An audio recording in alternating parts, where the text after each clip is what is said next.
Hey, thanks for reading the Bible with me. We're continuing reading through Genesis. We're looking in Genesis chapter 9 together. I haven't read this in a bit, so we're going to go through it fresh. I'm going to read through it once, and then we'll go line by line. And then I'm going to play a song from my trusty, handy record player right here. And, uh, and I got a drink here. It's emergency. I couldn't find anything else to drink. I was like, oh, complete water? I don't know. And but it's in stemware because I'm fancy like that. And hope you got something. There's a link down in the description below where you can click and you can get directly to the text if you don't have a physical hard copy Bible with you. And let's pray together. God, direct our minds. Help us to see this story for what it is. Help us to see who you are and to be able to trust that we can be in a relationship with you, like the people of old, but today. We ask these things in Jesus' name. Amen. Let's pray. Let's read together. Genesis chapter 9. So we're at the tail end of the story of Noah and the flood, and here it goes. And God blessed Noah and his sons, and said to them, Be fruitful and multiply, and fill the earth. The fear of you and the dread of you shall be upon every beast of the earth, and upon every bird of the heavens, upon everything that creeps on the ground, and all the fish of the sea. Into your hand they are delivered. Every moving thing that lives shall be food for you, and as I gave you the green plants, I give you everything. But you shall not eat flesh with its life, that is, its blood. And for your lifeblood I will require a reckoning. For every beast I will require, from every beast I will require it, and from man.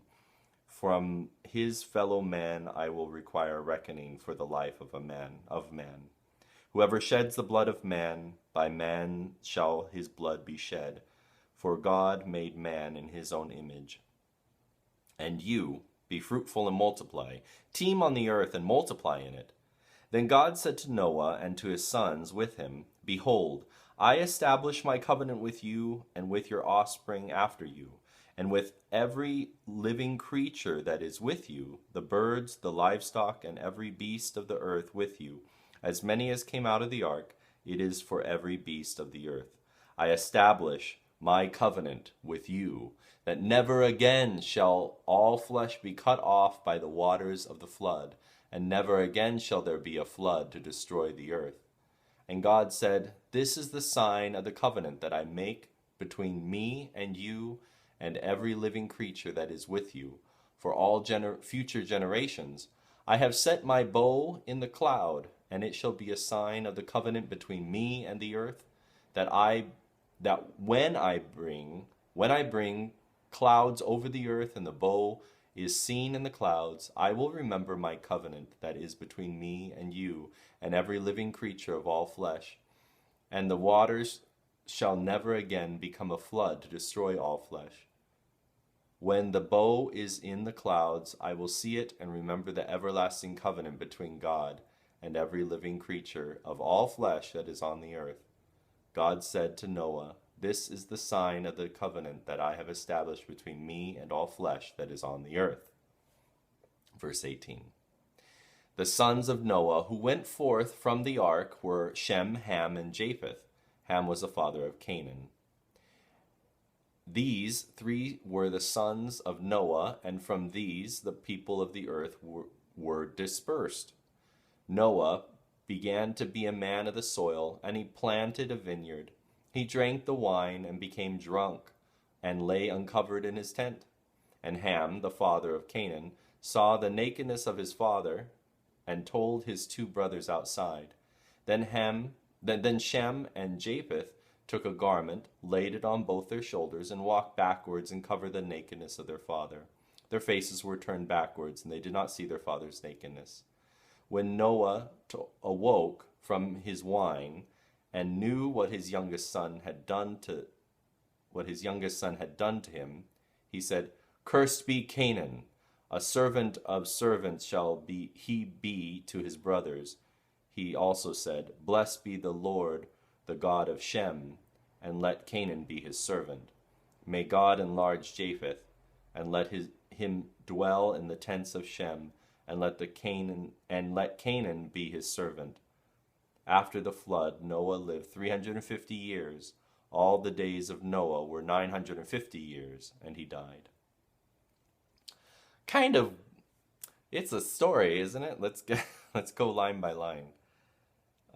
Piece by piece, we shall comment and think. Again, you got comment space below. You can put your ideas, your thoughts in.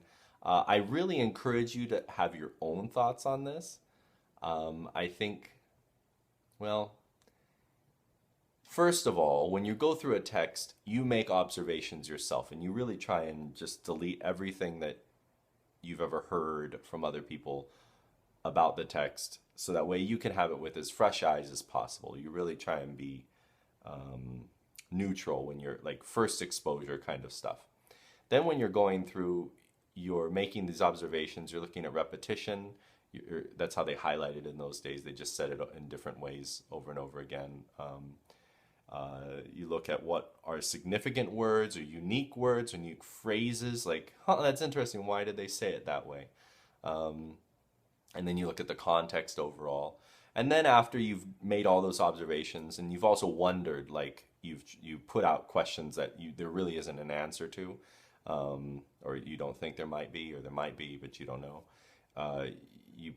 You've identified these points, and then you can, and maybe read it a few times. Then you can go to commentaries, biblical scholars, other people just making comments on what they've read, and you can be like, oh, okay, no, I see that. Oh, that comment actually negates this other observation I've had, and then you go through.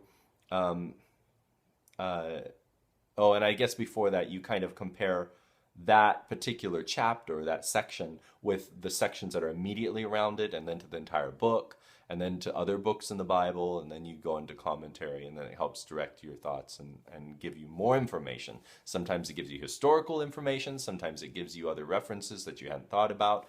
This is actually, if you notice, this is in connection to this other section, that sort of thing. And eventually you come to your conclusions. But that sometimes can be a very long process depending on the content that you're looking at. And then it's a lifelong thing. You might go back and say, wow, I really came to the wrong conclusion on that. Which is important to always keep an open mind, understanding mind. But not to just swallow what other people tell you. Just because someone else thought it doesn't mean it's accurate, or that you need to have give any sort of credence to it. Credence, is that the word? I don't know. Credibility. There we go. So as we go through this, I have my opinions. I'm sharing my opinions, my thoughts, the things that I've learned over the years. But you don't have to take any of them. But these are the things that have been valuable for me. So it says, and God blessed Noah and his sons and said to them, be fruitful and multiply and fill the earth. How many times have we're now in chapter 9 of Genesis. How many times have we heard be fruitful and multiply? We've heard it in Genesis chapter 1, talking about, I think it was the fish and the birds, right? Be fruitful and multiply was also about man and the animals. Be fruitful and multiply. I feel like it was mentioned later. Anyway, that would be an interesting thing to research. So I would, if I had my journal, I'd be like, I'm gonna research that. The fear of you and the dread of you shall be upon every beast of the earth and every bird of the heavens, upon everything that creeps on the ground and all the fish of the sea. Into your hand they are delivered. I've not actually done any actual research into what commentaries say on this, but to me, just reading this off the bat, it kind of points to or accentuates the fact that most wild animals are afraid of us.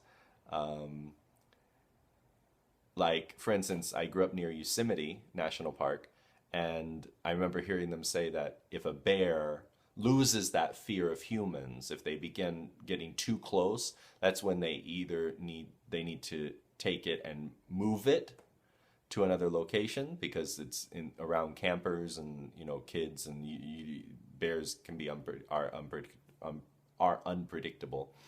Even known bears with humans that are taking care of them, they're still unpredictable. They're not tame by any means. So when they lose that fear, I remember hearing about lions. If lions have killed a man, if a lion kills somebody, then that lion must be found and shot because it's tasted blood, human blood, and will strike again. That's the traditional understanding of animals that I've come across. I've seen lions that, in certain contexts, but no, I'm no expert.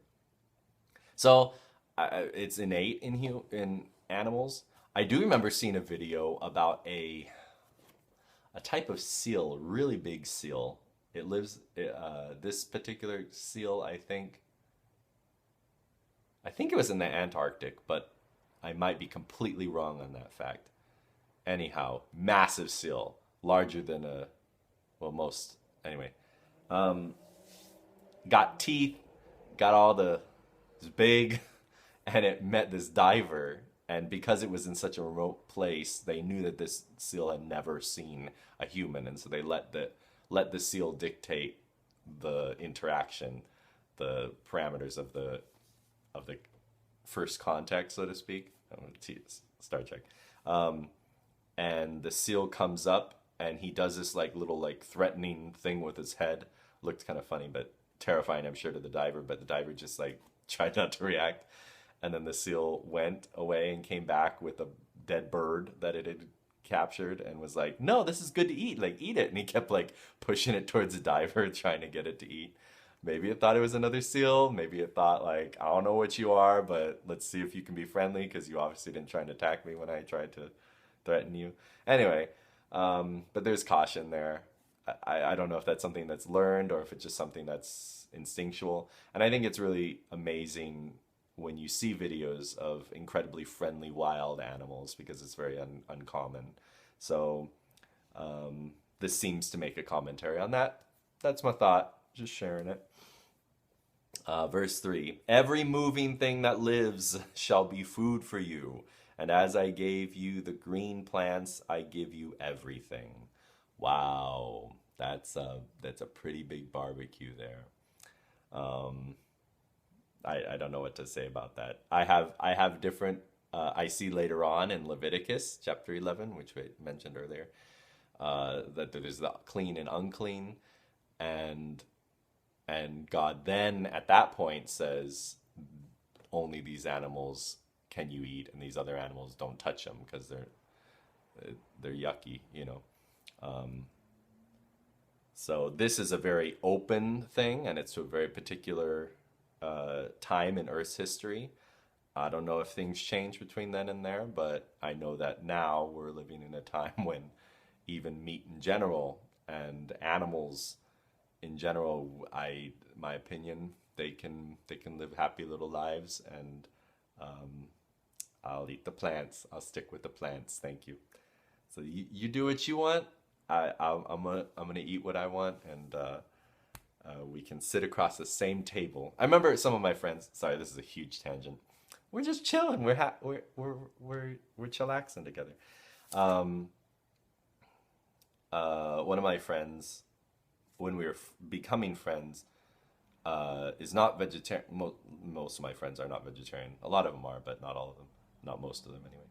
And he got meat, and then he went, "Oh, is this offensive? Is this okay?" And I was like, "I'm fine. We're fine. Go ahead." And you know what's kind of weird? I actually really enjoy watching people eat chicken. I don't know what it is.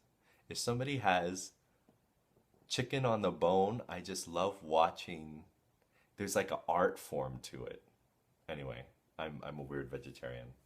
And I care about. I had a pet chicken when I was growing up too, so it's just something that isn't reconciled in my head. I cannot chew it though. The texture, even veggie meat, vegetarian meat that chews too much like chicken, it's really hard for me to eat. Blah, sorry, I just thought of a chicken nugget. It's all juicy and stuff. Blah, wah. Green plants. I'll stick with the green plants. I'll have my green plants. Um, but verse 4. But you shall not eat flesh with its life, that is its blood.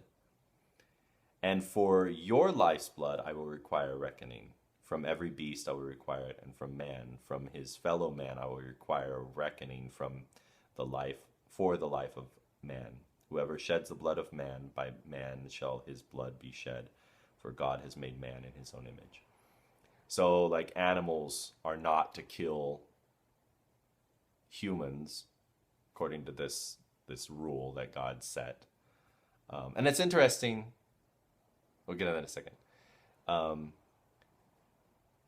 And any people that kill other people, that shed each other's blood, then by man's hand they should be killed. And I mean, I think that gives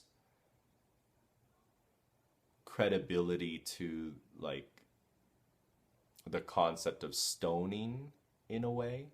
And stoning's pretty unique, and there's terrible abuses of capital punishment, and it's wrong, you know. Like, the fact that somebody can be wrongfully accused and then die and then later on be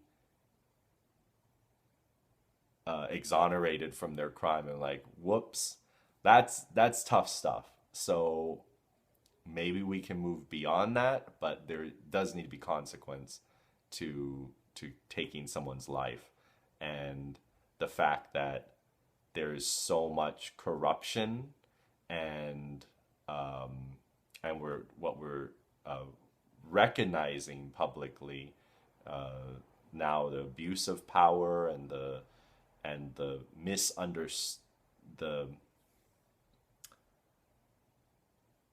we make mistakes, and so that's really dangerous. I thought it was interesting that stoning, it's a group of people in certain contexts permitted, that they all pick up stones, which are not massive, you know, chunk. It's these smaller stones, but everyone together is agreeing this person has been is deserving under the restrictions of death. And here God is saying, if you kill someone, if you shed someone else's blood, then you are deserving of some other. People have to make that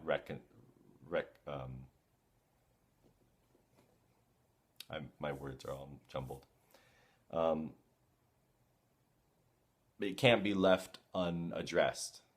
That killing somebody else needs to be addressed immediately, and it needs to be done.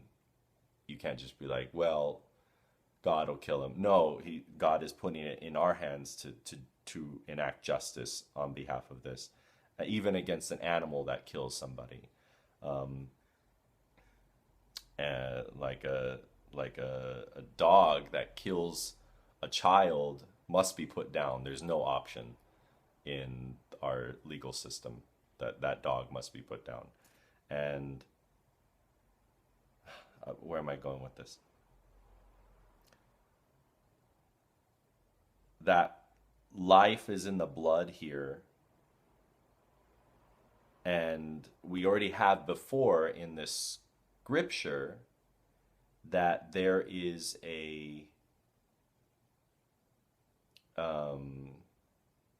what is it, 3 chapters ago? Yeah, no, 3. Chapter 4, Cain kills Abel, and God says, the ground, your brother's blood screams from the ground.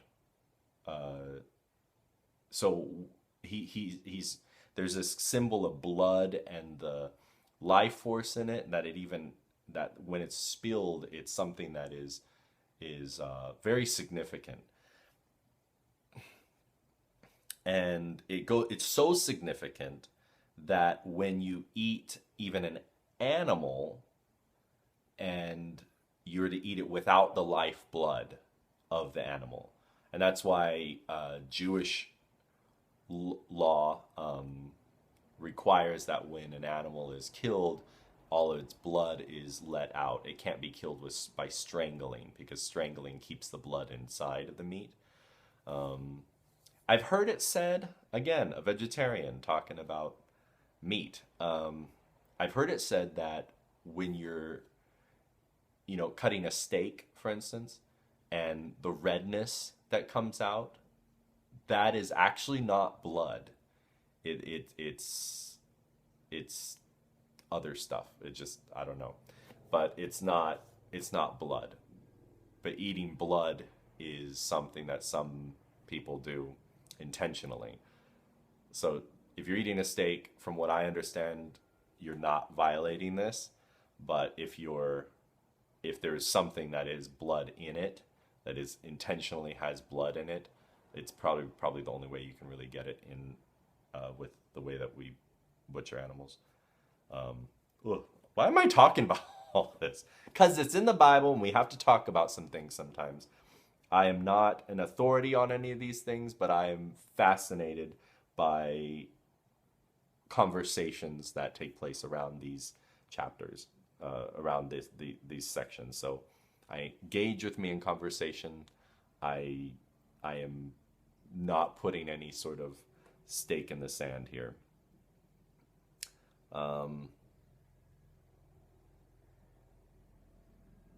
Yeah, so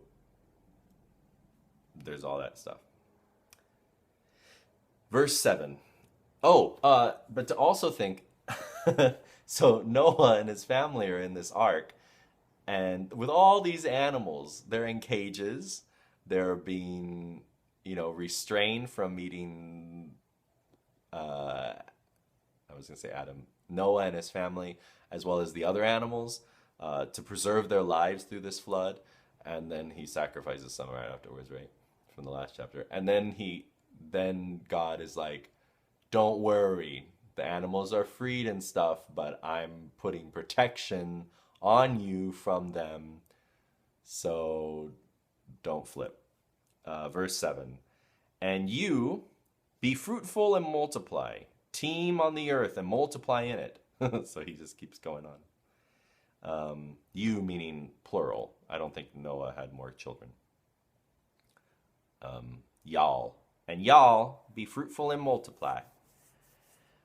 Teem on the earth and multiply in it. Then God said to Noah and to his sons with him, behold, I establish my covenant with you and your offspring after you, and with every living creature that is with you, the birds, the livestock, and every beast of the earth with you, as many as come out of the ark, it is for every beast of the earth. So God's covenant is for everybody, including the animals, like all the generations afterwards. This is the covenant. Verse 11, I establish, ouch, lala, oi, oh my foot, sorry, okay. Whoa. I establish my covenant with you, and never again shall all flesh be cut off by the waters of the flood, and never again shall there be a flood to destroy the earth. Wow, so God is saying, this was pretty intense. I recognize that. And and didn't he just say in the previous chapter, I'm not going to do this again because I recognize that humans are evil from their birth. Like what's up? Like they obviously, like they're going to implode. So he saw he needed to do this. Their thoughts were evil continually, it says. That's the state of what is being observed. And then God destroys. And he preserves the ones that are not yet fully evil. And he has them preserved through the flood. And I think that there's an intentional, like it says all of this. And then it moves into that story with Noah and the tent with, you know. So, so God says, I'm not going to destroy the earth again with a flood. There's another destruction that's happening that's that he talks about, and that will be with fire in Revelation. I think I'm jumping the gun here, but just a little spoiler alert. No spoiler alert, just spoiler. I will never again, because there'll be floods. There'll be these huge amounts of water that happen on the earth. Rain would happen afterwards. And I wonder if, post-traumatic stress disorder, I wonder if Noah and his family must have been like, it's raining again. It's happening again. But they needed that promise, that covenant from God. I will not destroy the earth again with a flood. I'm promising you this. And so I'm going to make this covenant with you and with the animals. I'm not going to do this again. So don't panic and make another boat. Don't panic and try and pretend like I'm going to destroy the earth again, because I'm telling you right now I'm not. And in fact, I'm going to give you a visible sign that you will not, that I will promise. And so he said, verse 12, and God said, this is the sign of the covenant that I make between me and you and every living creature that is with you for all future generations. All of them, I have set my bow in the clouds. A rainbow. Oh, rainbow. It's cute. No, it's great. I've set my bow in the clouds, and it shall be a token, a sign. Oh, sorry, I totally jumped into the Bible text. My grandfather, that was the first Bible text he ever memorized, and he always told me about it. I do set my bow in the cloud, and it shall be a token. Okay, this one says, I have set my bow in the cloud, and it shall be a sign of the covenant between me and the earth. When I bring clouds over the earth, and the bow is seen in the clouds, I will remember my covenant that is between me and you and every living creature of all flesh, and the water shall never again become a flood to destroy all flesh. When the bow is in the clouds, I will see it and remember the everlasting covenant between God and every living creature of all flesh that is on the earth. And God said to Noah, this is the sign of the covenant that I have established between me and all flesh that is on the earth. Do you hear some repetition? Just a little bit? I think it's 4 times it said that. It said, be fruitful and multiply twice at least. And then about 4 times he said, and just so if you didn't catch it the first 3 times or 4 times, I don't know, I'm not going to do it again. And this rainbow is a significant symbol. So when you look up into the sky, or when you see a rainbow, remember that God has promised.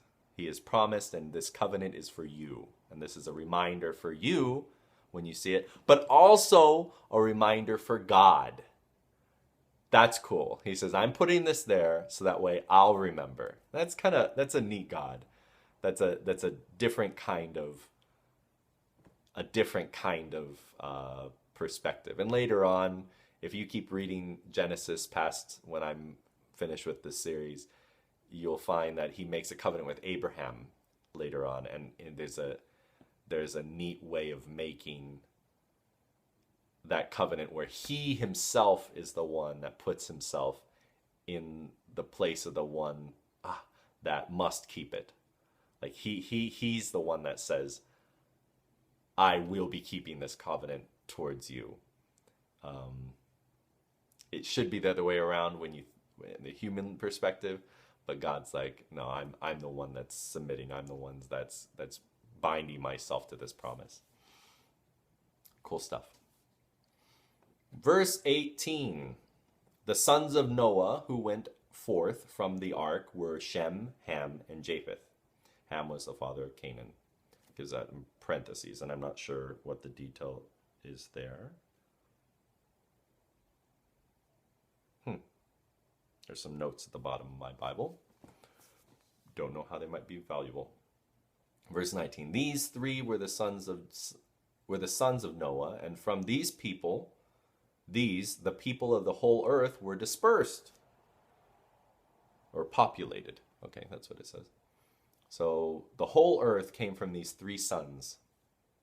And remember, it was Noah, his wife, their three sons, Ham, Shem, and Japheth, and then their three wives. So out of those 8 people on the boat, I read a book one time. I don't know nothing about it outside of this book, but apparently the Chinese character for boat is you better ask somebody who knows more about this. So I'm just throwing it out there. You can research it. It might be completely bogus. It's you know how characters are put together to make one bigger character in Chinese writing. So that the number, the character for vessel, and then the character for 8, and then the character of mouths. Those 3 together make the character for boat. So like the first boat, obviously, because there wasn't rain on the earth at that point, there wasn't like ocean kind of stuff going on like we have it today. So it was like the first boat is a vessel with 8 mouths. I don't know. It's interesting. I don't know. It's just stuff I heard. It was a good book, though. It made me think. One of my friends, though, was like, "Yeah, some of those stuff," and he's Chinese, and I was like, "Okay, all right. I won't try and run with it too far." That one stuck with me. That was pretty cool. I think you can even still draw it. Noah, these tangents. Sorry. Verse 20. Noah began to be a man of the soil, and he planted a vineyard. 120 years building a boat.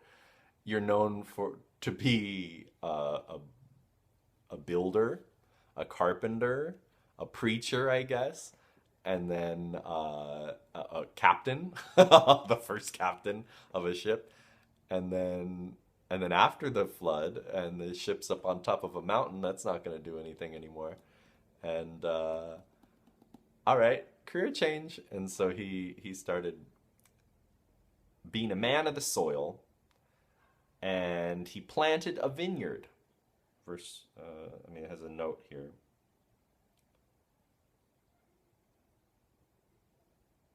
It just says plant a vineyard. Okay, I don't know. So Noah planted a vineyard. He drank of the wine and became drunk and lay uncovered in his tent. I guess that was, by some people's standards, some pretty good wine. And Ham, the father of Canaan, it says again, saw the nakedness of his father and told his 2 brothers outside. Then Shem and Japheth took a garment, laid it on both their shoulders, and walked backward and covered the nakedness of their father. Their faces were turned backwards, and they did not see their father's nakedness. So I've read, I read it or I heard it. I don't remember. Somebody was saying that what Ham did was homosexual. That it was some sexual act. I don't see it here in this text because of the contrast with his other 2 brothers, Noah's other 2 sons, do the opposite. So what Ham did was he went into the tent, found his father sprawled out on the floor of the tent, nothing, naked, completely naked, and then he goes back and he tells his brothers. So that's something that is it's the scene, but then also the telling. There is something there that isn't said, and I don't think it's a euphemism for anything. I think it's literally he went in, he saw his dad in a very vulnerable, but I think, and not just exposed. I think it's a shameful state. And then he comes back and he tells his brothers, I think it's more like a ridicule, like dad's drunk in the tent. Like making some sort of really, I think this is more about honoring your parents than it has to do with some sexual perversion or something. It has to do with dishonoring Noah, because Noah, when he wakes up, when he sobers up, and he comes out and he hears what happened, his response is anger, and we'll get into that in a second. But so the opposite thing, because his brothers, Ham's brothers, didn't want to do the, because Noah doesn't come out and blame them. They were very respectful. They put a blanket, or was it a coat, a garment, a garment. They put some sort of material, something on both of their backs.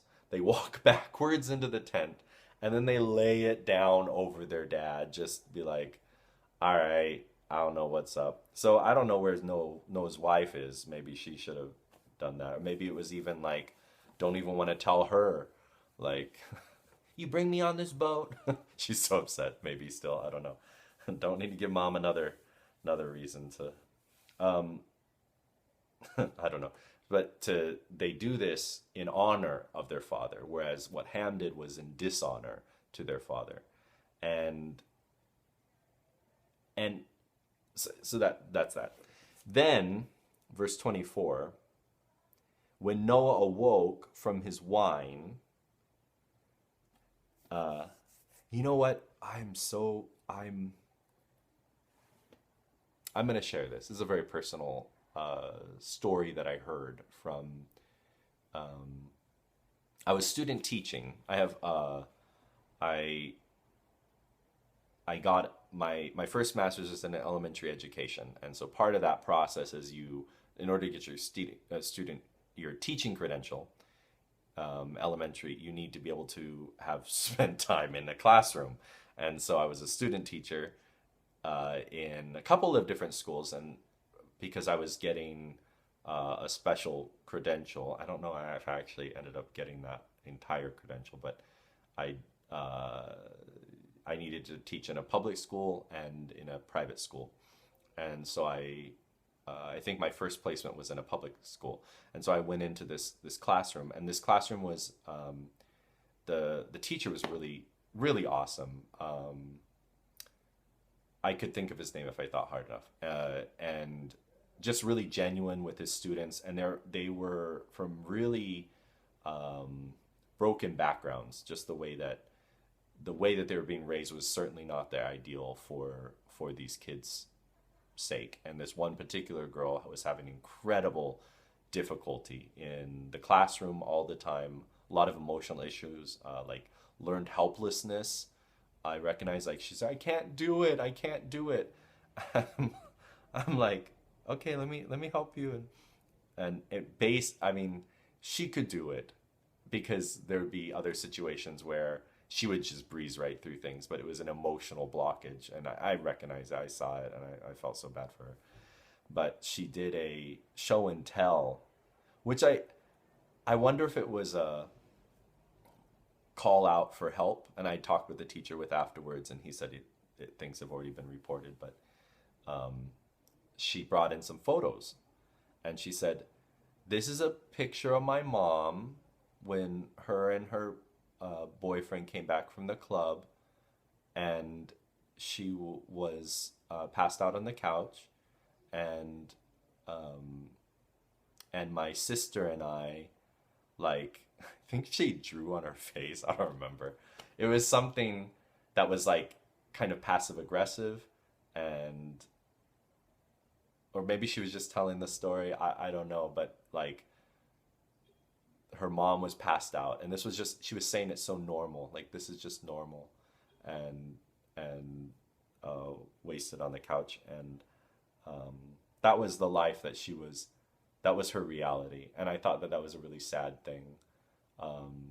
I don't think she did it to shame her mom, but it might have been an outcry. But that was a hard placement, and that teacher is valiant in his work. all teachers that work with children, regardless of where they're from or the situations they're in, it's valiant work, because you're working with these lives, these the hearts of children that are growing and developing and trying to understand the world. And no, I'm glad I told that story, because I think that I'm gonna comment on what Noah does. When Noah awoke from his wine and knew that his youngest son had done this to him, I wonder why it says youngest, because it says Ham, Shem, and no, Shem, Ham, and Japheth. He's mentioned in the middle, but yet it's not in birth order. I don't know. So when he heard this, he said, "Cursed be Canaan," which is already mentioned twice, once in parentheses and one in the actual text, that Canaan is Ham's son. So he wakes up and he curses his grandkid. "A servant of servants shall he be to his brothers." He also said, "Blessed be the Lord." And in the same breath, he curses his son for disrespect. Or what, he curses his son. And then he blesses God.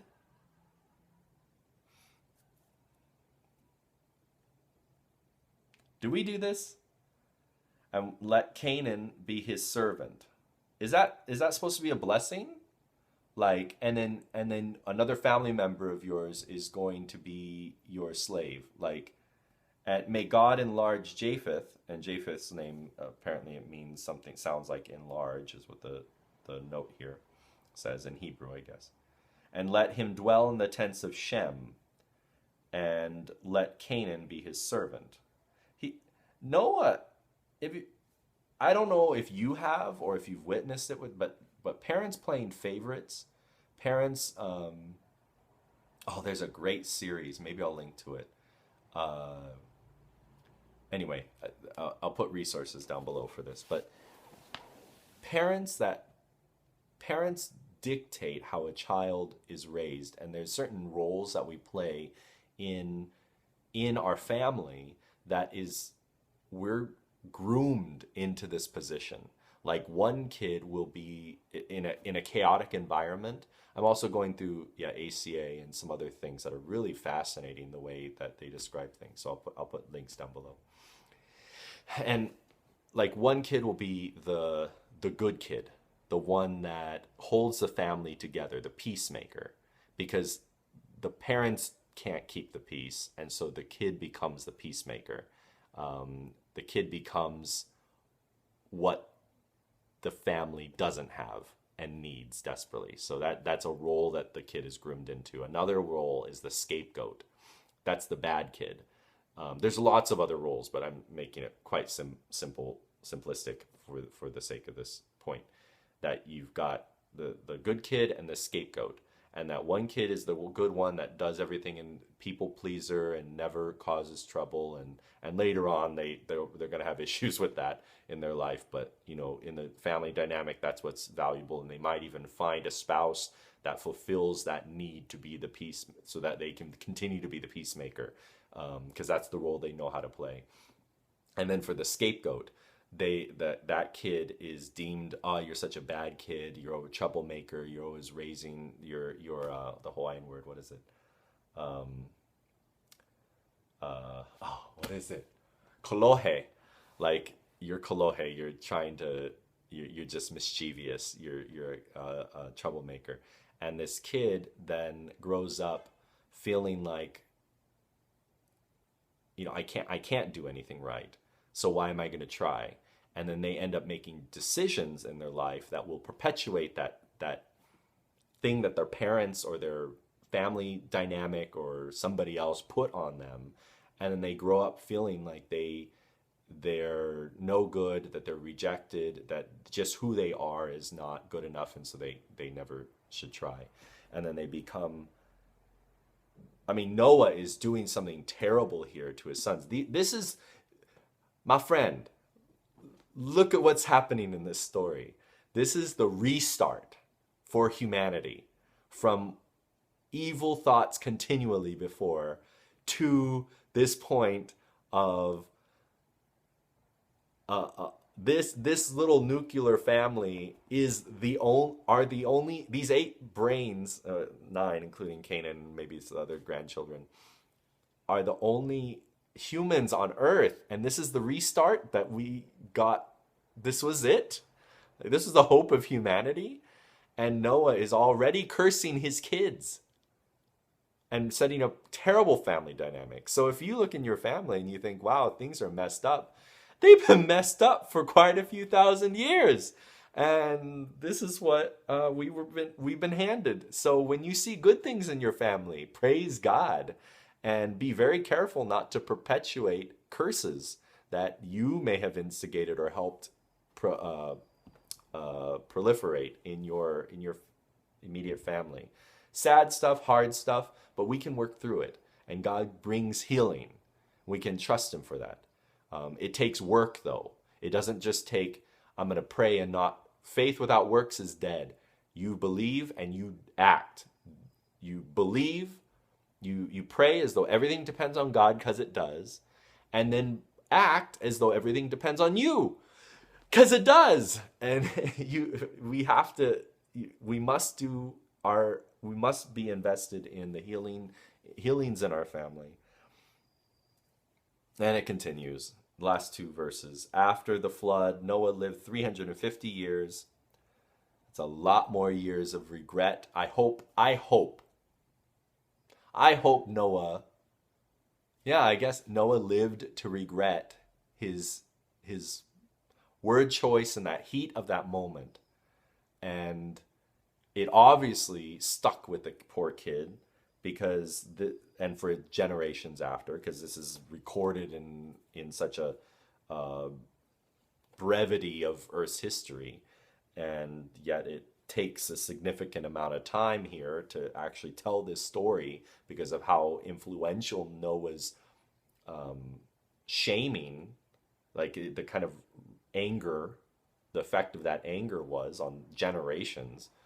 And it's so sad that one decision we make can ruin people for generations, and it's a sad thing. I wonder, I recognize a few things in my family, and I even talked to my mom yesterday, and I was like, well, that also I recognize in this other family.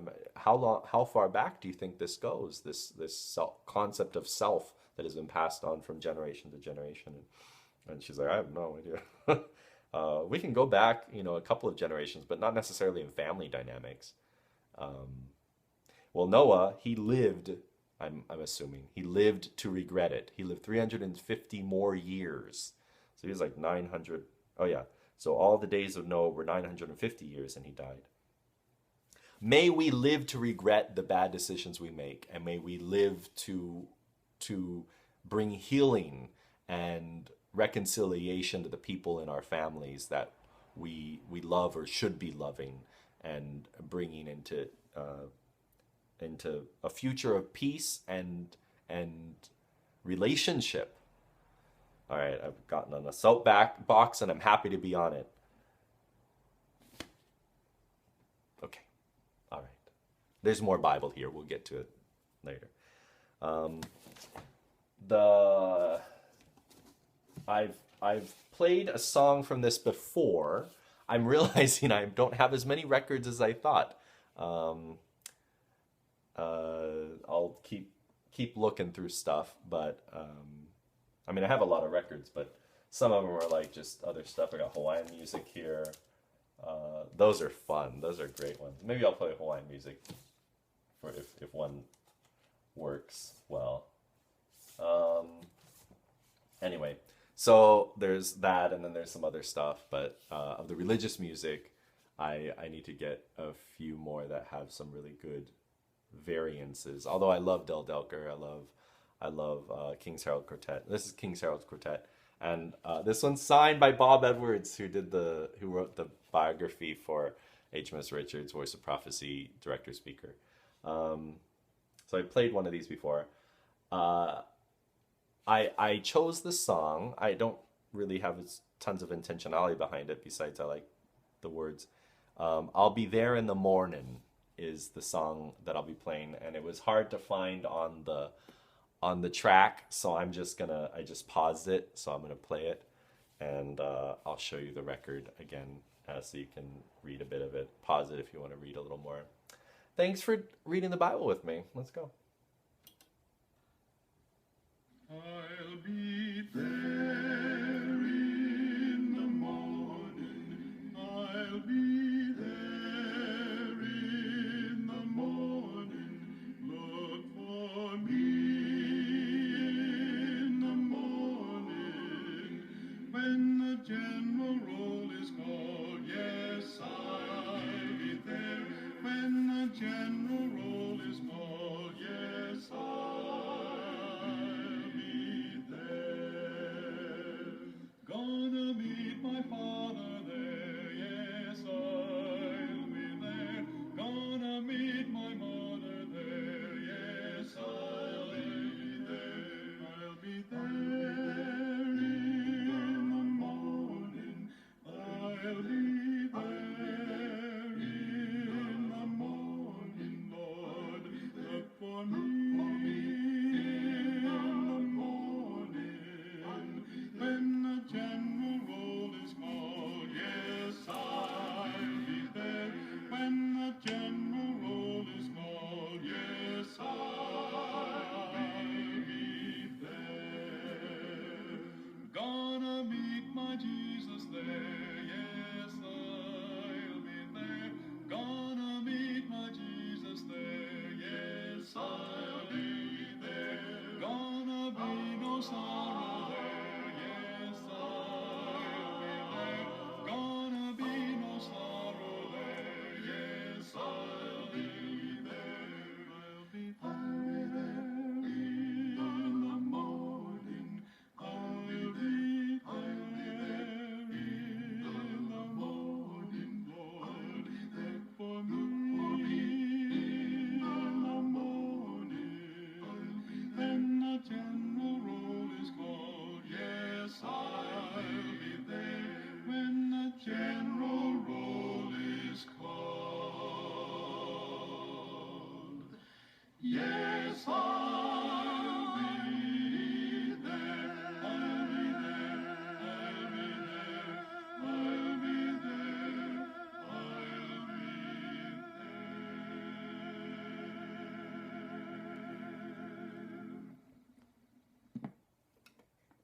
That's a good one. Let's pray. God, thank you for the promises that you are with us in troubled times, in times when we have nothing else, the times when we mess up. God, thank you for being a God of relationship, the God of covenant, the God that makes promises for us for our benefit. You don't try and lock us into a contract for your benefit, but for ours, and that's a really neat and unusual thing for us to experience, and I think we don't know how to trust it. But thank you that over and over again you keep pursuing us and helping us to understand, so we can trust. May we put our trust in you each day. May we live watching our words and knowing the full effect of them, and may we live in relationship with the people that you put in our lives. We love you, and thank you for the love that you show us first. We ask these things in Jesus' name. Amen. Bye.